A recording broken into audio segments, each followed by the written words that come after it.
She just passed away. The stunned look on David's face as he stared at me standing in the doorway was forever etched in my mind. He seemed unable to grasp the sudden news of our daughter's death. What are you talking about? Stop with the cruel pranks. That's a terrible joke. David mocked me as I stood there soaked from the rain. It's not a lie. How could you let this happen? I'll handle the funeral arrangements, so please stay away from the house for a while. Goodbye.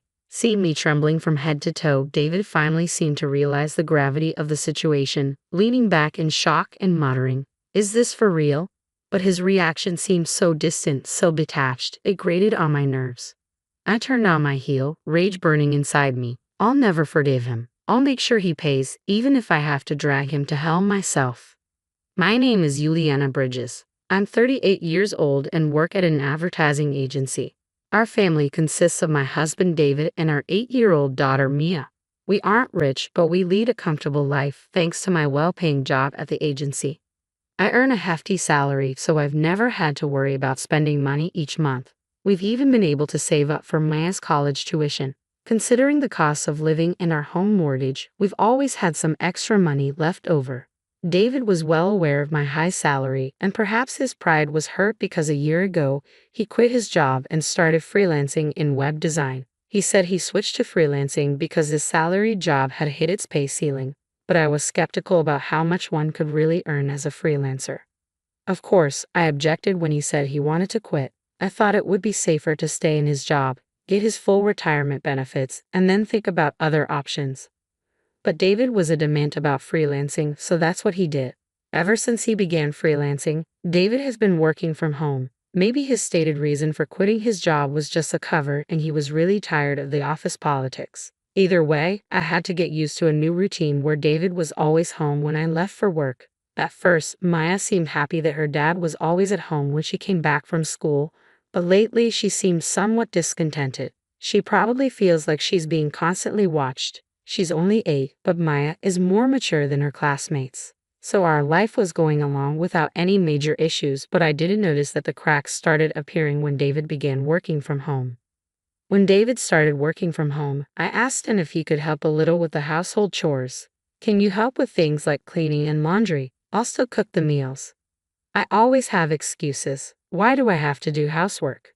You're home more and you have more free time. It would be nice if you could help out a bit when you're not too tired. Free?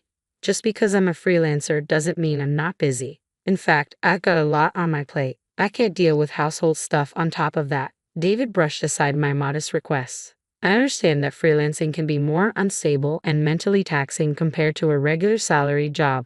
That's one reason why I didn't want him to switch in the first place. But household chores are nobody's specific job, and I've been doing them all alone even though we've both been working. I thought he could share some of the load. But I work too, you know. It should be equal. You've managed everything by yourself up until now. Don't start complaining now. David, convinced he was in the right, wouldn't listen to me at all. In the end, I continued to handle all the household chores as usual. I don't assume he's not busy just because he works from home, but whenever I return home late at night, I'd invariably find David sprawled in front of the TV or deeply engrossed in his smartphone. Is dinner ready? He'd ask with an air of entitlement, which always infuriated me. What's more, since working from home, he seemed to become more concerned about cleanliness, always demanding that I clean the house more thoroughly, pointing out every little piece of dirt on the floor, the windows in the bathroom. If you're so concerned, why don't you clean it up yourself? I'm only human. I can't get to everything, I'd reply. Are you talking back to me? Clean up your own mess. It's our family's home. It's not like I'm the only one making it dirty. Yet David would go off on these bizarre tangents, and I was utterly baffled by his logic. Maya would quietly listen to our exchanges from a distance. You know, Dad's always glued to his phone, she'd say. I wish we could go out together on weekends, but Daddy's always busy on his phone, Maya said one Sunday morning as I was preparing breakfast. Apparently, Maya had asked David to go out and play the previous evening, but he refused, barely looking up from his phone. That's true, he's always on that phone, I acknowledged. He's been like that since before you come home from work. Sometimes he's on calls too. Calls?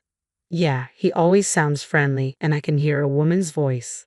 From Maya's account, it didn't seem like David was talking to a client or a colleague. I tried to think of who he could be talking to so frequently. As a freelancer, I was unfamiliar with the world of freelancing, so I didn't know, but the mention of a woman's voice definitely bothered me. Could he be having an affair? It wasn't unthinkable. He had started working from home only a few months ago, and he now had more free time than when he had a regular job. Trying not to let Maya see my agitation, I focused on preparing breakfast. Several months passed since David started freelancing. He still never helped with any of the household chores, and he began spending whole days away from home during the weekends.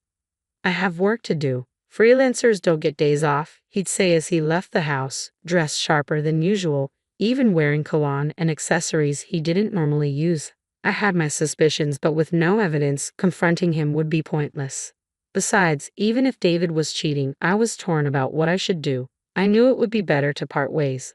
But thinking of Mia, it wasn't an easy decision. Every day, I agonized over the potential consequences for Mia of taking her father away from her.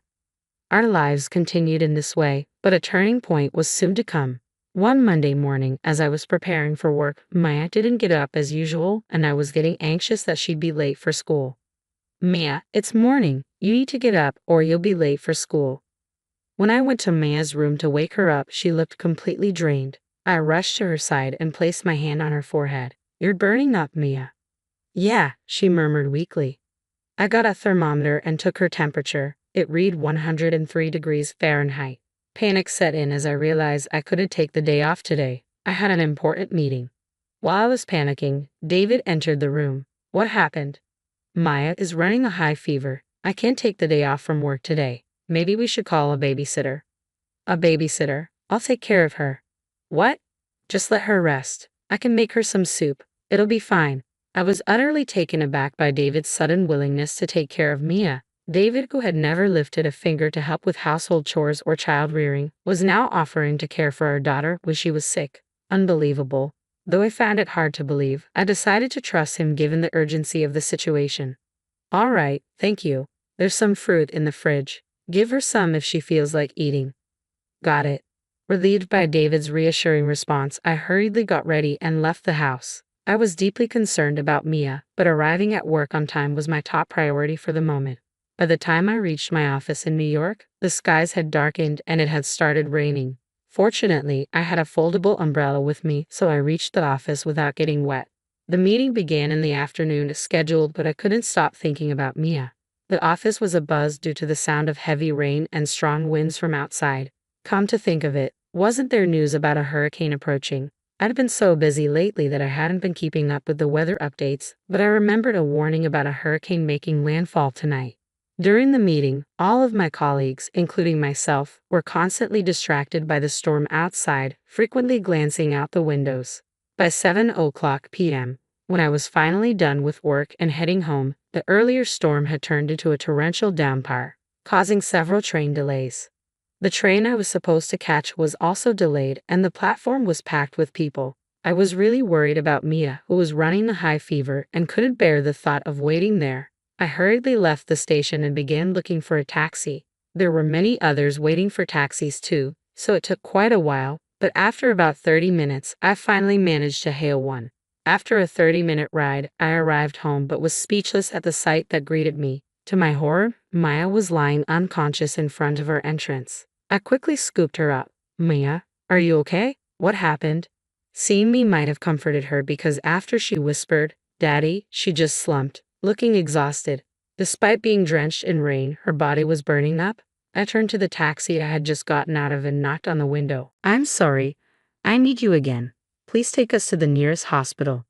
Seeing Maya's condition and my desperation, the driver quickly opened the door, understanding the gravity of the situation. I quickly hopped back into the taxi. I need to get to the nearest hospital, fast.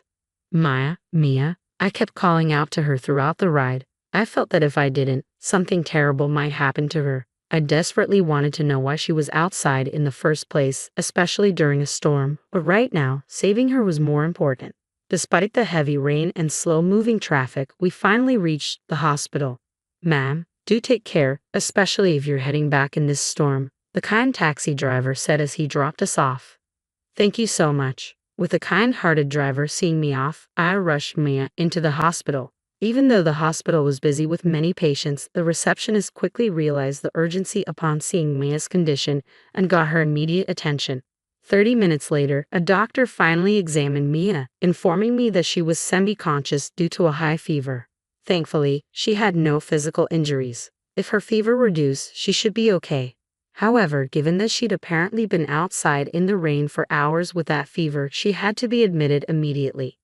"Mia, I'm so sorry. I hope you feel better soon," I whispered. "Ma'am," a nurse said, "we'll take good care of her. You should rest today." "Thank you." After spending 5 hours at the hospital, endlessly staring at Mia's pained face as she slept, a nurse finally approached me. Though I wanted to stay by Mia's side, I was exhausted both physically and mentally. Having worked all day and then seeing Mia in this state had left me spent, I decided it was best to let the nurses handle it and head home. Everything that happened to Mia was undoubtedly David's fault. Maya murmuring "Daddy" before passing out was evidence enough. It was inconceivable that Mia, with such a high fever, would willingly go outside, especially not during a storm. The more I thought about what David had done, the angrier I became, unable to comprehend or forgive him. All the way home, I pondered what to say to him. If he hears that Mia is okay, he might think it's alright to continue with his reckless behavior in the future. I absolutely don't want that to happen. I needed him to deeply reflect on his actions even more than feeling remorse. With a certain resolve, I headed home. When I arrived, wet from the rain, David was casually fiddling with his smartphone. Noticing me, he looked up in surprise. "Hey, where's Mia? Wasn't she sleeping at the entrance? She said she wanted to play outside. I told her not to, but she wouldn't listen." Seeing David ask that with such nonchalance made my anger boil over. Maya went out on her own? He's the one who tossed her out in the first place. I clenched my fists tightly and replied, "She just passed away." "What?" David stared at me with a dumbfounded look as I stood in the doorway, drenched from the rain. The shock of hearing that his daughter had died seemed too much for him to grasp. "What are you talking about? Stop playing sick jokes. That's in bad taste." The nerve of him to mock me as I stood there, drenched from the rain. "It's not a lie. What have you done? I'll handle the funeral arrangements, so stay away from the house for a while. Goodbye." Seeing me shaking with rage, it finally hit David how serious the situation was, and he blurted out, "Are you for real?" But his reaction seemed so detached, as if it was happening to someone else, which irritated me even more. I turned on my heels, a fury inside me blazing. I won't ever forgive him. I'll drag him down to hell if I have to. I stormed out of the house and headed straight for a hotel. I managed to find a vacant room and decided to stay there for a while. Although it would cost me, now wasn't the time to worry about money. I want to get back at David. If he felt remorse and changed his ways after hearing about Mia's death, I might reconsider my approach. But seeing that he didn't call or message me that day, my resolve only grew stronger. It was clear he couldn't care less about what happened to Mia.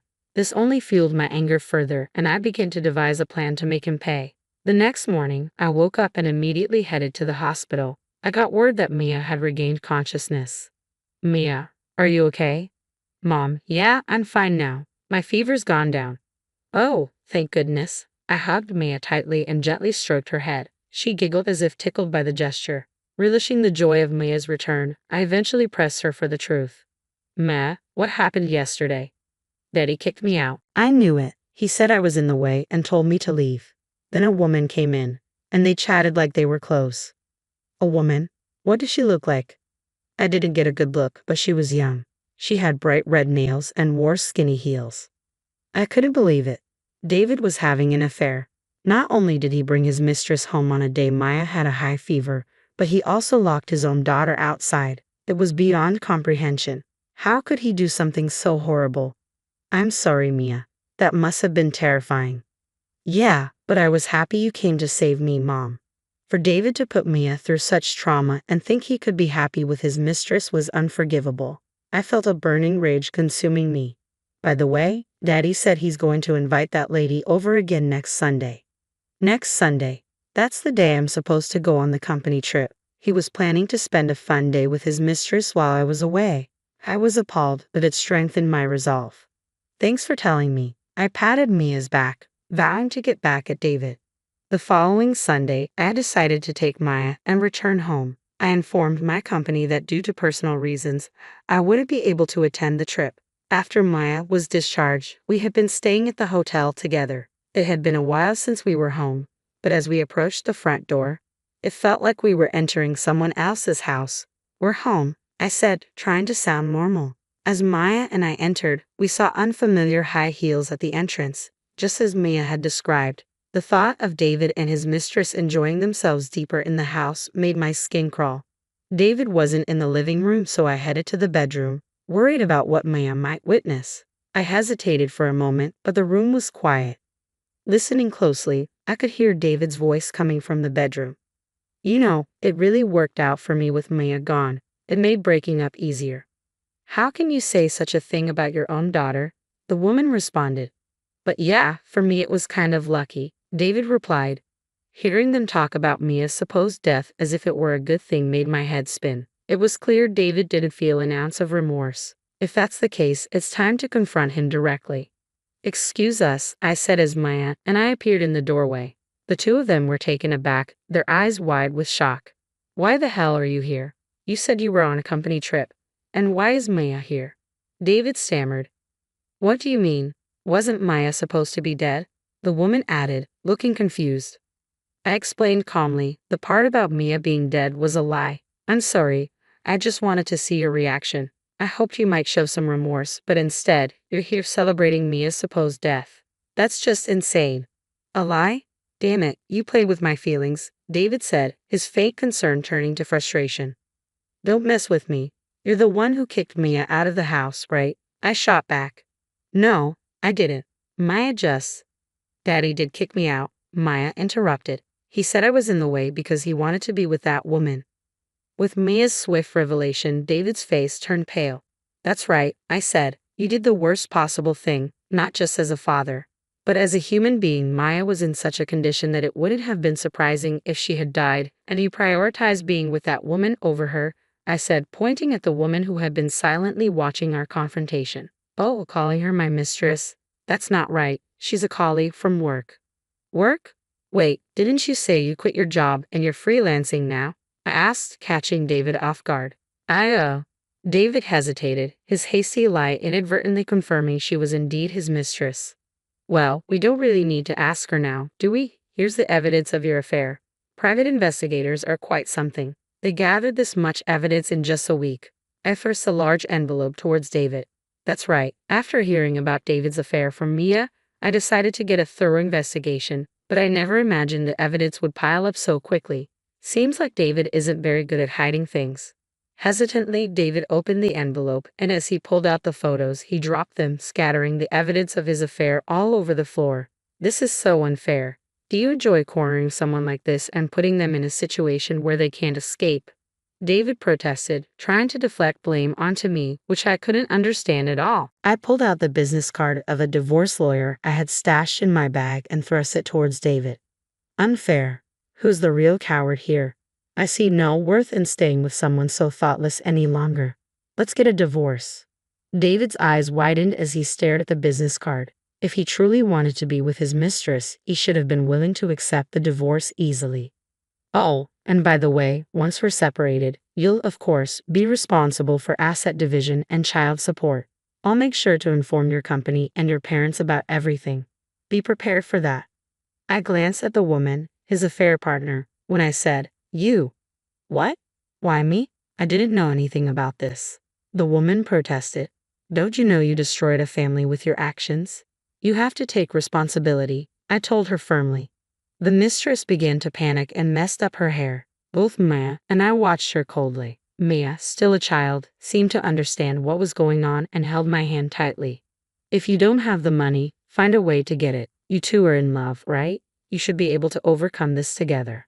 Just never show up in front of Maya and me again. I'll give you the house, but you're still responsible for the mortgage," I said sternly. "Wait," David tried to protest, but I pulled Mia away.